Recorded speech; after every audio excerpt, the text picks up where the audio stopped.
नमस्कार।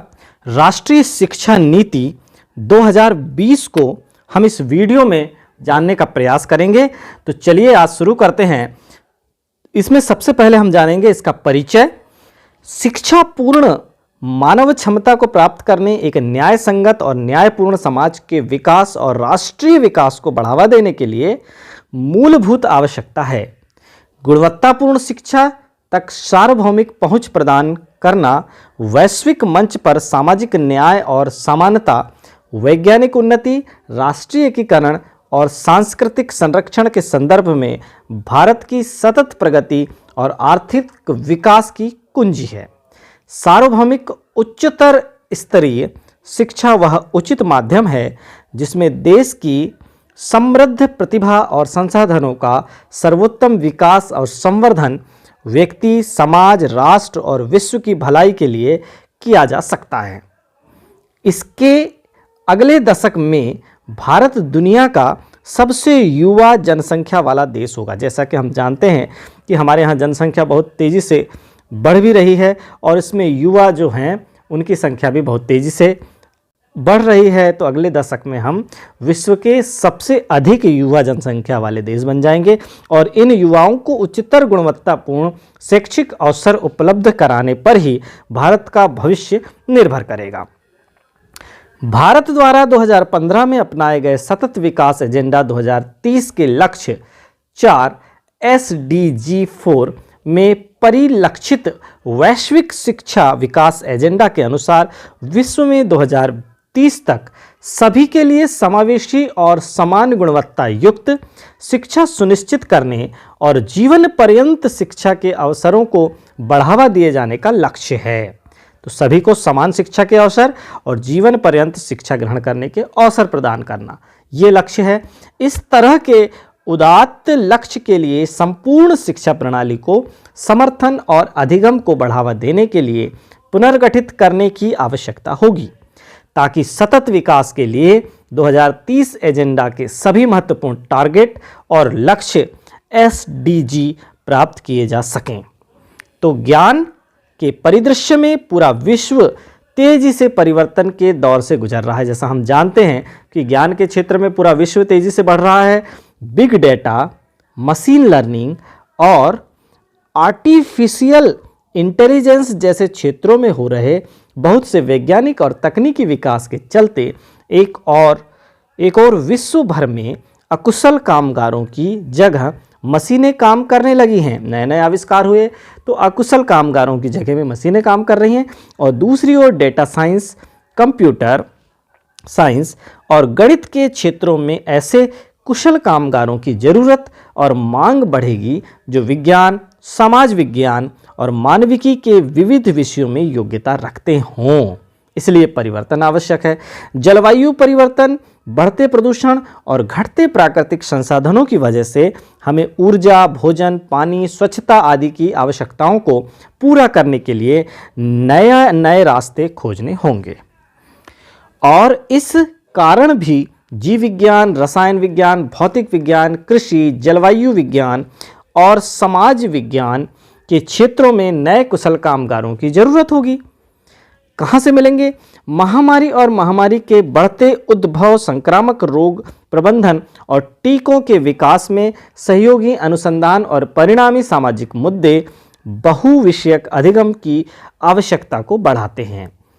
मानविकी और कला की मांग बढ़ेगी क्योंकि भारत एक विकसित देश बनने के साथ साथ दुनिया की 3 सबसे बड़ी अर्थव्यवस्था में से एक बनने की ओर अग्रसर है। अतः हमें नई शिक्षा नीति में इन सब बातों को बढ़ावा देने की आवश्यकता रही। रोजगार और वैश्विक परिस्थितियों में तीव्र गति से आ रहे परिवर्तनों की वजह से यह जरूरी हो गया है कि बच्चे जो कुछ सिखाया जा रहा है उसे तो सीखें ही और साथ ही सतत सीखते रहने की कला भी सीखें। सीखने की कला में रोक ना लगे। इसलिए शिक्षा में विषय वस्तु को बढ़ाने की जगह जोर इस बात पर अधिक होने की जरूरत है कि बच्चे समस्या समाधान और तार्किक एवं रचनात्मक रूप से सोचना सीखें, विविध विषयों के बीच अंतर संबंधों को देख पाएं, कुछ नया सोच पाएं, कैसे सोचेंगे? जब उनमें कुछ नए सीखने की प्रवृत्ति जागृत होगी और नई जानकारी को नए और बदलती परिस्थितियों या क्षेत्रों में उपयोग में ला पाएं। जरूरत है कि शिक्षण प्रक्रिया शिक्षार्थी केंद्रित हो, जिज्ञासा, खोज, अनुभव और संवाद के आधार पर संचालित हो, लचीली हो और समग्रता और समन्वित रूप से देखने समझने में सक्षम बनाने वाली और अवश्य ही रुचिपूर्ण हो। शिक्षा शिक्षार्थियों के जीवन के सभी पक्षों और क्षमताओं का संतुलित विकास करे। इसके लिए पाठ्यक्रम में विज्ञान और गणित के अलावा बुनियादी कला, शिल्प, मानविकी, खेल और फिटनेस, भाषाओं, साहित्य, संस्कृति और मूल्य का अवश्य ही समावेश किया जाए। शिक्षा से चरित्र निर्माण होना चाहिए। शिक्षार्थियों में नैतिकता, तार्किकता, करुणा और संवेदनशीलता विकसित करनी चाहिए और साथ ही रोजगार के लिए सक्षम बनाना चाहिए। इन सब बातों को ध्यान में रखते हुए नई शिक्षा नीति 2020 लागू की गई है। सीखने के परिणामों की वर्तमान स्थिति और जो आवश्यक है उनके बीच की खाई को प्रारंभिक बाल्यावस्था, देखभाल और उच्चतर शिक्षा के माध्यम से शिक्षा में उच्चतम गुणवत्ता, इक्विटी और सिस्टम में अखंडता लाने वाले प्रमुख सुधारों के जरिए पाटा जाना चाहिए। 2040 तक भारत के लिए एक ऐसी शिक्षा प्रणाली का लक्ष्य होना चाहिए जो कि किसी से पीछे नहीं है। एक ऐसी शिक्षा व्यवस्था जहां किसी भी सामाजिक और आर्थिक पृष्ठभूमि से संबंध रखने वाले शिक्षार्थियों को समान रूप से सर्वोच्च गुणवत्ता की शिक्षा उपलब्ध हो सके। ये लक्ष्य हमारा 2040 तक है कि हम किसी से पीछे ना रहें। यह राष्ट्रीय शिक्षा नीति 2020 21वीं शताब्दी की पहली शिक्षा नीति है। जैसा कि हम जानते हैं यह 21वीं शताब्दी की पहली शिक्षा नीति है जिसका लक्ष्य हमारे देश के विकास के लिए अनिवार्य आवश्यकताओं को पूरा करना है। यह नीति भारत की परंपरा और सांस्कृतिक मूल्यों के आधार को बरकरार रखते हुए 21वीं सदी की शिक्षा के लिए आकांक्षाओं, लक्ष्यों जिनमें SDG 4 शामिल हैं के संयोजन में शिक्षा व्यवस्था, इसके नियमन और गवर्नेंस सहित सभी पक्षों के सुधार और पुनर्गठन का प्रस्ताव रखती है। राष्ट्रीय शिक्षा नीति प्रत्येक व्यक्ति में निहित रचनात्मक क्षमताओं के विकास पर विशेष जोर देती है। यह नीति इस सिद्धांत पर आधारित है कि शिक्षा से न केवल साक्षरता और संख्या ज्ञान जैसी बुनियादी क्षमताओं के साथ साथ उच्चतर स्तर की तार्किक और समस्या समाधान संबंधी संज्ञानात्मक क्षमताओं का विकास होना चाहिए, बल्कि नैतिक, सामाजिक और भावनात्मक स्तर पर भी व्यक्ति का विकास होना चाहिए। सर्वांगीण विकास को ध्यान में रखते हुए यह नीति तैयार की गई है। प्राचीन और सनातन भारतीय ज्ञान और विचार की समृद्ध परंपरा के आलोक में यह नीति तैयार की गई है। ज्ञान, प्रज्ञा और सत्य की खोज को भारतीय विचार परंपरा और दर्शन में सदा सर्वोच्च मानवीय लक्ष्य माना जाता था। प्राचीन भारत में शिक्षा का लक्ष्य सांसारिक जीवन अथवा स्कूल के बाद के जीवन की तैयारी के रूप में ज्ञान अर्जन नहीं, बल्कि पूर्ण आत्मज्ञान और मुक्ति के रूप में माना गया था। तक्षशिला, नालंदा, विक्रमशिला और वल्लभी जैसे प्राचीन भारत के विश्व स्तरीय संस्थानों में ने अध्ययन के विविध क्षेत्रों में शिक्षण और शोध के ऊंचे प्रतिमान स्थापित किए थे। जैसा हम जानते हैं कि तक्षशिला, नालंदा, विक्रमशिला और वल्लभी जैसे प्राचीन विश्व स्तरीय संस्थान थे जो विश्व स्तर पर प्रसिद्धि हासिल किए हुए हैं और विभिन्न पृष्ठभूमि और देशों से आने वाले विद्यार्थियों और विद्वानों को लाभान्वित किया था। इसी शिक्षा व्यवस्था ने चरक, सुश्रुत, आर्यभट्ट, वराहमिहिर, भास्कराचार्य, ब्रह्मगुप्त, चाणक्य, चक्रपाणि, दत्ता, माधव, पाणिनि, पतंजलि, नागार्जुन, गौतम, पिंगला, शंकरदेव, मैत्रेयी, गर्गी और थिरुवल्लुवर जैसे अनेकों महान विद्वानों को जन्म दिया है। इन विद्वानों ने वैश्विक स्तर पर ज्ञान के विविध क्षेत्रों जैसे गणित, खगोल शास्त्र, धातु विज्ञान, चिकित्सा विज्ञान और शल्य चिकित्सा, सिविल इंजीनियरिंग, भवन निर्माण, नौकायान निर्माण और दिशा ज्ञान, योग, ललित कला, शतरंज इत्यादि में प्रामाणिक रूप से मौलिक योगदान किए हैं। भारतीय संस्कृति और दर्शन का विश्व में बड़ा प्रभाव रहा है। वैश्विक महत्व की इस समृद्ध विरासत को आने वाली पीढ़ियों के लिए न सिर्फ सहेज कर संरक्षित रखने की जरूरत है, बल्कि हमारी शिक्षा व्यवस्था द्वारा उस पर शोध कार्य होने चाहिए, उसे और समृद्ध किया जाना चाहिए और नए नए उपयोग भी सोचे जाने चाहिए। शिक्षा व्यवस्था में किए जा रहे बुनियादी बदलावों के केंद्र में अवश्य ही शिक्षक होने चाहिए। शिक्षा की नई नीति को निश्चित तौर पर हर स्तर पर शिक्षकों को समाज के सर्वाधिक सम्माननीय और अनिवार्य सदस्य के रूप में पुनः स्थान देने में सहायता करनी होगी, क्योंकि शिक्षक ही नागरिकों की हमारी अगली पीढ़ी को सही मायने में आकार देते हैं। इस नीति द्वारा शिक्षकों को सक्षम बनाने के लिए हर संभव कदम उठाए जाने की आवश्यकता है, जिससे वे अपने कार्य को प्रभावी रूप से कर सकें। नई शिक्षा नीति को हर स्तर पर शिक्षण के पेशे में सबसे होनहार लोगों का चयन करने में सहायता करनी होगी, जिसके लिए उनकी आजीविका, सम्मान, मान मर्यादा और स्वायत्तता सुनिश्चित करनी होगी। साथ ही तंत्र में गुणवत्ता नियंत्रण और जवाबदेही की बुनियादी प्रक्रियाएं भी स्थापित करनी होंगी। नई शिक्षा नीति को सभी विद्यार्थियों के लिए, चाहे उनका निवास स्थान कहीं भी हो, गुणवत्तापूर्ण शिक्षा व्यवस्था उपलब्ध करानी होगी। इस कार्य में ऐतिहासिक रूप से हाशिए पर रहे समुदायों, वंचित और अल्प प्रतिनिधित्व वाले समूहों पर विशेष ध्यान दिए जाने की जरूरत होगी। शिक्षा बराबरी सुनिश्चित करने का बड़ा माध्यम है और इसके द्वारा समाज में समानता, समावेशन और सामाजिक आर्थिक रूप से गतिशीलता हासिल की जा सकती है। ऐसे समूहों के सभी बच्चों के लिए परिस्थिति जन्य बाधाओं के बावजूद हर संभव पहल की जानी चाहिए, जिससे वे शिक्षा व्यवस्था में प्रवेश भी पा सकें और उत्कृष्ट प्रदर्शन भी कर सकें।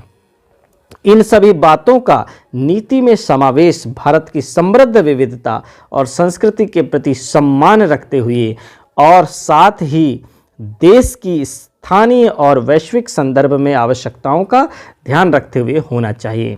भारत के युवाओं को भारत देश के बारे में और इसकी विविध सामाजिक, सांस्कृतिक और तकनीकी आवश्यकताओं में सहित यहाँ की अद्वितीय कला, भाषा और ज्ञान परंपराओं के बारे में ज्ञानवान बनाना राष्ट्रीय गौरव, आत्मविश्वास, आत्मज्ञान, परस्पर सहयोग और एकता की दृष्टि से भारत के सतत ऊंचाइयों की ओर बढ़ने की दृष्टि से अति आवश्यक है। शिक्षा पर पहली नीतियों का जोर मुख्य रूप से शिक्षा तक पहुंच के मुद्दों पर था। 1986 की राष्ट्रीय शिक्षा नीति, जिसे 1992 NEP 1986/92 में संशोधित किया गया था, के अधूरे काम को इस नीति के द्वारा पूरा करने का भरपूर प्रयास किया गया है। यानी पहले की नीतियां भी बहुत अच्छी थी, उन्हें ही और अच्छा बेहतर रूप देने का प्रयास राष्ट्रीय शिक्षा नीति 2020 में किया गया है। 1986 से 92 की पिछली नीति के बाद से एक बड़ा कदम निःशुल्क और अनिवार्य शिक्षा अधिनियम 2009 रहा है, जिसने सार्वभौमिक प्रारंभिक शिक्षा सुलभ कराने हेतु कानूनी आधार उपलब्ध करवाया है। जैसे हम जानते हैं कि निःशुल्क अनिवार्य शिक्षा अधिनियम 2009 में 6 से 14 वर्ष के बच्चों को निःशुल्क शिक्षा देने का प्रावधान है। इस नीति के आधार सिद्धांत क्या हैं? शैक्षिक प्रणाली का उद्देश्य अच्छे इंसानों का विकास करना है, जो तर्कसंगत विचार और कार्य करने में सक्षम हों, जिनमें करुणा और सहानुभूति, साहस और लचीलापन, वैज्ञानिक चिंतन और रचनात्मक कल्पनाशीलता, नैतिक मूल्य और आधार हो। इसका उद्देश्य ऐसे उत्पादक लोगों को तैयार करना है जो कि अपने संविधान द्वारा परिकल्पित समावेशी और बहुलतावादी समाज के निर्माण में बेहतर तरीके से योगदान करें। एक अच्छी शैक्षणिक संस्था वह है जिसमें प्रत्येक छात्र का स्वागत किया जाता है और उसकी देखभाल भी की जाती है, जहां एक सुरक्षित और प्रेरणादायक शिक्षण वातावरण मौजूद होता है, जहां सभी छात्रों को सीखने के लिए विविध प्रकार के अनुभव उपलब्ध कराए जाते हैं और जहां सीखने के लिए अच्छे बुनियादी ढांचे और उपयुक्त संसाधन उपलब्ध हैं। ये सब हासिल करना प्रत्येक शिक्षा संस्थान का लक्ष्य होना चाहिए। एक अच्छे शिक्षा संस्थान की विशेषताएं बताई गई हैं और हर शिक्षा संस्थान का ऐसा लक्ष्य होना चाहिए। तथापि साथ ही विभिन्न संस्थानों के बीच और शिक्षा के हर स्तर पर परस्पर सहज जुड़ाव और समन्वय आवश्यक है। मूलभूत सिद्धांत जो बड़े स्तर पर शिक्षा प्रणाली और साथ ही व्यक्तिगत संस्थानों दोनों का मार्गदर्शन करेंगे। ये हैं हर बच्चे की विशिष्ट क्षमताओं की स्वीकृति, पहचान और उनके विकास हेतु प्रयास करना, शिक्षकों और अभिभावकों को इन क्षमताओं के प्रति संवेदनशीलता बनाना जिससे वे बच्चे की अकादमिक और अन्य क्षमताओं में उसके सर्वांगीण विकास पर भी पूरा ध्यान दें। यानी पालकों को भी हमें इसमें शामिल करना है। बुनियादी साक्षरता और संख्या ज्ञान को सर्वाधिक प्राथमिकता देना जिससे सभी बच्चे कक्षा 3 तक साक्षरता और संख्या ज्ञान जैसे सीखने के मूलभूत कौशलों को हासिल कर सकें। लचीलापन ताकि विद्यार्थियों में उनके सीखने के तौर तरीके और कार्यक्रमों को चुनने की क्षमता हो और इस तरह वे अपने प्रतिभा और रुचियों के अनुसार जीवन में अपना रास्ता चुन सकें।